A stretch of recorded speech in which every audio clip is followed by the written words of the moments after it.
પંચમહાલના હાલોલમાં એલેમ્બિક કંપનીની દિવાલ ધરાશાયી થતા કેમિકલયુક્ત પાણી ખેતરોમાં ઘૂસી ગયું છે। ખેડૂતોનો આક્ષેપ છે પાનેલાવ ગામના ખેડૂતોના તુવેર, મગફળી, દિવેલા સહિતના પાકને ભારે નુકસાન થયું છે તો જમીનનું ધોવાણ થઈ ગયું છે। 1 વીઘા દીઠ અંદાજિત 40,000નું નુકસાન છે। તો વરસાદી માહોલ દરમિયાન કંપની દ્વારા પાણીનો નિકાલ સીધો ખેતરોમાં કર્યો છે તેવો ખેડૂતો આક્ષેપ લગાવી રહ્યા છે અને સ્થાનિકોએ પાનેલાવ પંચાયત, તાલુકા પંચાયત અને જીપીસીબીને પણ રજૂઆત કરી છે। નુકસાનીનું વળતર માંગ્યું છે। ખેડૂતોએ કંપની વિરુદ્ધ કાર્યવાહી કરવાની પણ માંગ કરી છે। ગામનું નામ પાનેલાવ છે। અમારા ગામમાં એલેમ્બિક નામની કંપની આવેલ છે। એ કંપનીની પાછળ ઘણા બધા ખેડૂતોના ખેતરો આવેલા છે। એ ખેતરોની પાછળ કંપનીનો કોડ છે, તેની નીચેથી કેમિકલવાળું પાણી અને ત્યાં પાણી આવેલું, તેના લીધે ઘણા બધા ખેતરોના પાક નિષ્ફળ ગયા। કંપનીથી કયું વળતર અમને આપવામાં આવ્યું નથી અને અમે આ જાણ ટીડીઓ સાહેબને, મામલતદાર સાહેબને અને જીપીસીબી હાલોલમાં પણ અમે જાણ કરી છે અને હજુ અમને કોઈ યોગ્ય જવાબ મળ્યો નથી ત્યાંથી। અને અમને જ્યાં સુધી વળતર નહીં મળે તો અમે આગળ આંદોલન પણ કરીશું અને કંપનીના ગેટે અમે બધા ખેડૂતો થઈને બેસી જશું ધરના પર। મોરબીના માળિયા મિયાણા તાલુકાના પૂર અસરગ્રસ્ત ગામોની મુલાકાત દરમિયાન ધારાસભ્ય કાંતિ અમૃતિયાએ આપ્યું મહત્વનું નિવેદન। તેમણે કહ્યું કે તમામ સરપંચ, તલાટી, મંત્રીઓને સ્વભંડોળમાંથી વરસાદ પ્રભાવિત લોકો માટે રૂપિયા વાપરવા માટે ખુલ્લી છૂટ છે। ધારાસભ્યએ વધુમાં કહ્યું કે કોઈપણ ગ્રામ પંચાયતમાં થયેલ ડેમેજને રિપેરિંગ કરો। બધી પંચાયતોમાં પૈસા પડ્યા છે। સ્વભંડોળમાંથી પૈસા વાપરો, કોઈની મંજૂરી લેવાની જરૂર નથી। કોઈ ઓડિટ નહીં આવે અને તમને કોઈ પ્રકારની તકલીફ પણ નહીં પડે। બધી પંચાયત પાસે બધાય પાસે પૈસા પડ્યા। આજે હું લગભગ 12 ગામનો પ્રવાસ કર્યો, બધાય સરપંચને પૂછ્યું તમારા ખાતામાં કેટલા છે? 5 લાખ, 7 લાખ। એટલે મારી વિનંતી છે કોઈની કઈ મંજૂરી નથી લેવી। સરપંચ અને મંત્રી સાથે મળીને ગામમાં પણ જે પણ જરૂરિયાત હોય એ કામ ચાલુ કરી દો। તમારું કાંઈ ઓડિટે નહીં આવે ને તમને કઈ તકલીફ નહીં પડે। દાહોદ જિલ્લામાં વરસાદ બાદ જિલ્લા કલેક્ટરે ઝાલોદ તાલુકાના અસરગ્રસ્ત સ્થળોની મુલાકાત લીધી હતી અને જિલ્લા કલેક્ટર યોગેશ નિરગુડે મુલાકાત કરી નુકસાનીનો તાગ મેળવ્યો છે તેમજ વરસાદમાં થયેલ નુકસાનનું તાત્કાલિક ધોરણે સર્વે કરવા અધિકારીઓને સૂચના આપી છે। ઝાલોદ પ્રાંત કચેરી ખાતે અધિકારી સાથે સમીક્ષા બેઠક પણ કરી। ઉપરાંત ગરાડુ પ્રાથમિક શાળા, ગ્રામ પંચાયત અને આરોગ્ય કેન્દ્રની પણ મુલાકાત લીધી છે। જે ઘરોમાં વરસાદના કારણે નુકસાન થયું હોય તેની મુલાકાત લઈ નુકસાનીનો તાગ મેળવ્યો છે। અસરગ્રસ્તને વળતર મળે તે માટેની કામગીરી જલ્દીથી પૂર્ણ કરવા માટે કર્મચારીઓને સૂચના અપાઈ છે। પણ રોડ રસ્તાઓ ખરાબ થઈ ગયા હોય એના ઉપર પેચવર્કની કામગીરી તાત્કાલિક ધોરણે થાય એના માટે પણ લોકલ વહીવટી તંત્રને સૂચના આપવામાં આવેલ છે। વરસાદના કારણે જે ઘરોને નુકસાન વગેરે થયું છે એની પણ મુલાકાત લેવામાં આવેલી છે। તો વહીવટી તંત્ર સારી રીતે કામ કરી રહ્યું છે અને જે કંઈ સર્વેની કામગીરી છે તાત્કાલિક ધોરણે પૂર્ણ કરવા માટે પ્રયત્ન કરે। રાજ્યમાં ધોધમાર વરસાદના પગલે અનેક વિસ્તારમાં પૂરની સ્થિતિ નિર્માણ પામી। અનેક વરસાદના વિરામ બાદ પણ હજુ અનેક વિસ્તારો એવા છે કે જે જળમગ્ન છે। સુરેન્દ્રનગરનું ગામ હજુ પણ પાણીની અંદર ડૂબેલું છે। લોકોના ઘરમાં પાણી છે। બીજી તરફ ગીર સોમનાથમાં પ્રાચી તીર્થ છેલ્લા 7 દિવસથી જળમગ્ન છે। માધવરાયજીની મૂર્તિ પણ 5 થી 7 ફૂટ પાણીની અંદર છે। બીજી તરફ જામનગરના ખેતરોમાં પણ હજુ પાણી નથી ઓસર્યા। જૂનાગઢમાં અંતિમ યાત્રામાં પણ પાણી વચ્ચેથી લોકો જવા માટે મજબૂર છે।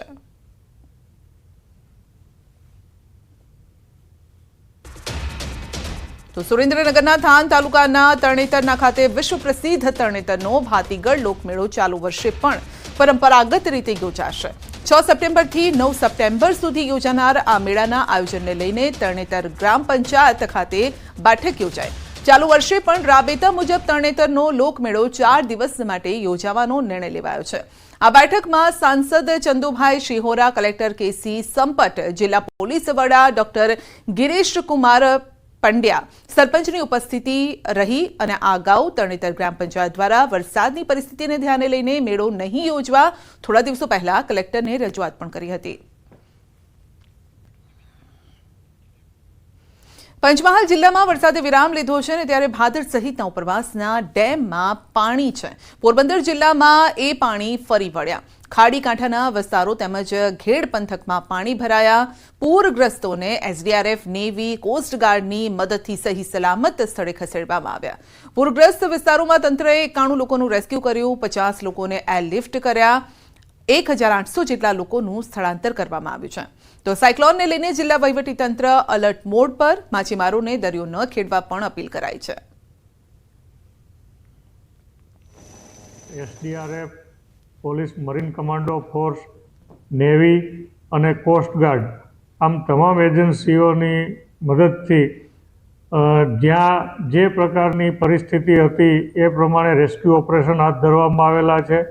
કેટલીક જગ્યાએ બોટ દ્વારા સ્થાનિક તરવૈયાઓની મદદ લઈને પણ લોકોને વાડી વિસ્તારમાંથી રેસ્ક્યુ કરી અને સલામત જગ્યાએ ખસેડાયેલા છે. જે લોકો વાડી વિસ્તારમાં કેવા ફસાયેલા હતા એવા લોકોના જીવ બચાવવા માટે રેસ્ક્યુ ઓપરેશન કર્યા છે અને એવા કુલ આપણે 91 લોકોને આપણે રેસ્ક્યુ કરીને એમના જીવન બચાવ્યા છે. અને આ 91 પૈકી 50 વ્યક્તિ એવી છે કે જેમને આપણે કોસ્ટગાર્ડ દ્વારા એર લિફ્ટિંગથી બચાવ્યા છે. ભરૂચમાં ચોમાસામાં રસ્તાની બદતર હાલત થઈ છે. મોટાભાગના તમામ વિસ્તારોના માર્ગ બિસ્માર બન્યા છે. બિસ્માર માર્ગના પગલે શહેરમાં ટ્રાફિક જામની વિકટ સમસ્યા છે. વાહન ચાલકોને પારાવાર મુશ્કેલી વેઠવાનો વારો આવ્યો છે. બિસ્માર માર્ગના આકાશી દ્રશ્યો પણ સામે આવ્યા છે. એક તો ટ્રાફિક જામ છે, રસ્તાના હાલ પણ ખસ્તા થઈ ગયા છે અને જેના કારણે અકસ્માતનો ભય પણ લોકોને રહે છે.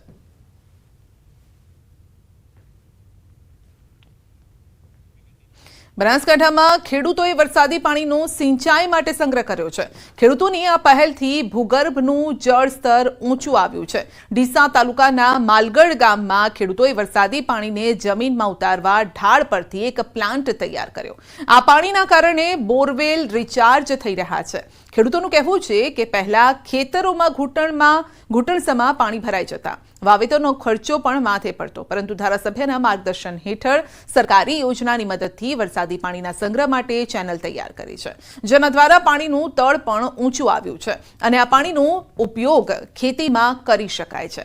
બનાસકાંઠામાં પાણીની સમસ્યા વિકટ છે અને ત્યારે બધા જ ખેડૂતો આ રીતે પાણીનો સંગ્રહ કરે તો ખેતીમાં પણ ફાયદો થાય. અમારા ખેતરમાં ખૂબ બધું પાણી ભરાતું હતું. 20 વીઘા જગ્યા છે મારે. પછી અમે પરવીનભાઈએ કહે કે સરકારી લાભ મળે છે મનરેગા અંતર્ગત, એટલે પછી અમે ચેમ્બર બનાવ્યું 9x9નું 9 ફૂટ ઊંડું. એમાં ગેવલ, કપચી ને કોલસા ને એવું બધું નાખી પાણી 20 વીઘોનું મારું એક જ ઢાળ કરી ચેમ્બર સુધી લાવ્યું. એ ચેમ્બરથી સીધો જૂના બોરવેલમાં રિચાર્જ થાય.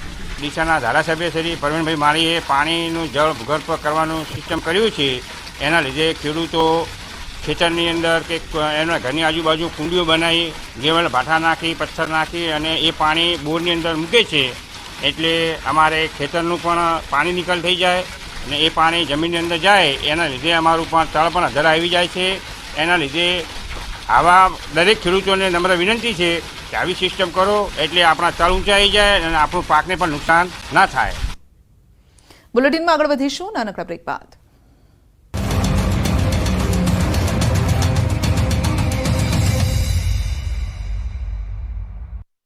ક્યાં? ગુજરાતીઓ હજુ 72 કલાક સાવધાન રહેજો, કેમ કે અંતે ગુજરાત પર જેનો ખતરો મંડરાઈ રહ્યો હતો તે જ થવા જઈ રહ્યું છે. ગુજરાતના કચ્છના લોકો મેઘતાંડવ બાદ હવે વાવાઝોડાની થપાટ માટે તૈયાર થઈ જજો. કચ્છ પર વાવાઝોડાનો ખતરો મંડરાઈ રહ્યો છે. ગુજરાત પરની સિસ્ટમ વાવાઝોડું બનવાનું નક્કી. આગામી 24 કલાકમાં કચ્છમાં વાવાઝોડું જોવા મળી શકે છે. ગણતરીના કલાકોમાં બની જશે અસના